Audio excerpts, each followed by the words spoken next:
When I pulled the trigger, my brother's eyes didn't hold fear, they held relief. But this isn't the kind of story you think it is. The gun wasn't even loaded. It didn't need to be. Caleb knew the sound would travel through the empty factory like a siren, summoning the men who'd been hunting us both for weeks. The plan was mine, but the betrayal was his. Just 2 months ago, we were partners, blood and business, running the import company our father built from the ground up. I handled logistics, Caleb charmed clients. It worked, until I found the ledger. Hidden in his office drawer, under a stack of fake invoices, were entries for shipments we never processed. Shipments worth millions. When I confronted him, he laughed. "Come on, Daniel. It's just business." But his eyes, cold and calculating, told me he'd already chosen his side. That same night, the police raided our warehouse. I barely escaped. Caleb didn't, or so I thought. 2 days later, I got a message, "Meet me at the old steelworks, midnight. We can fix this." I went, wearing my father's leather jacket and carrying an empty pistol. The factory smelled of rust and oil, its shadows stretching like black rivers. Caleb stepped out from behind a beam, his hands raised, but his smirk was still there. "You're in deeper than you think," he said, his voice low. "They want you gone, not me. I can save you, but—" I fired into the ceiling. The echo was deafening. Footsteps thundered from somewhere in the dark. "They're coming," I said, "and this time, we finish it." Before we continue, please subscribe to the channel and let us know in the comments where you're watching from. Your support helps bring more stories like this to life. The first shadow appeared in the doorway, tall, broad, carrying a baseball bat wrapped in electrical tape. Another followed, then 2 more, each with the same hard, expressionless eyes. Caleb didn't move. "You set me up," I said. "And for what? A bigger cut?" He shook his head. "It's not about money. It's about survival. These guys, they don't let anyone walk away. I tried to cut you out so you'd be safe." I almost laughed. Safe? I've been living in basements, eating canned soup, wondering which night I'd wake up with a knife in my chest. The men closed in. One of them, a scar over his left eye, tossed a duffel bag at Caleb's feet. It hit the ground with a metallic thud. "Payment," the scarred man said. "Now finish it." Caleb looked at me, jaw tight. "They think I'm going to kill you." "You're going to kill me?" I asked, my grip tightening on the empty gun.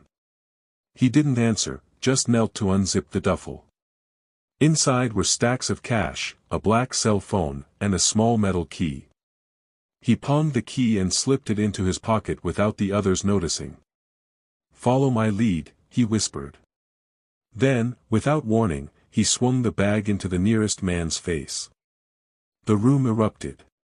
If you're hooked already, hit that like button, it tells us you enjoy these intense, twist-filled stories. Chaos exploded in every direction. The scarred man lunged at me, but I sidestepped, shoving a rusted pipe into his ribs. Caleb grabbed the bat from another attacker and swung hard, dropping him.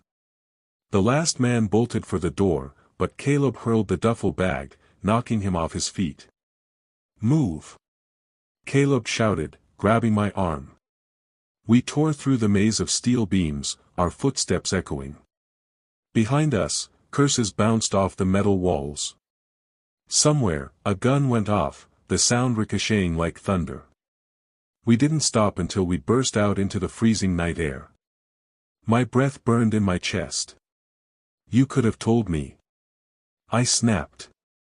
"There wasn't time," he said, pulling the key from his pocket. It was small, unmarked, the kind you'd use for a safe deposit box. This is what they were after. Dad left it for us, for you. For me. He nodded. The account's offshore. Everything in it, the real company funds, is yours. But if they find out you have it, you're dead. Sirens wailed in the distance, growing louder. Caleb shoved the key into my hand. Run. Don't look back. I hesitated. What about you? He smiled faintly. I'll make sure they chase me instead. Stick around, what's on that key changes everything, and you don't want to miss it. I wanted to argue, but headlights flared at the end of the street, and Caleb was already running toward them. Go, he shouted over his shoulder. I slipped into the shadows, the key cold in my palm. The sirens screamed closer. Somewhere, tires screeched, and a gunshot split the night. I kept moving, winding through alleys until I reached the old bus depot.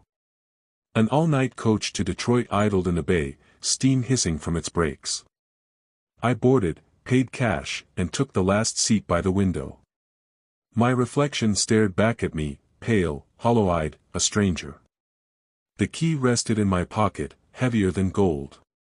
By sunrise, I was in Detroit. I found the bank easily, tall glass building, security cameras swiveling in the morning light. At the counter, I slid the key across to the clerk. Her eyes flickered with recognition, and she disappeared into the back.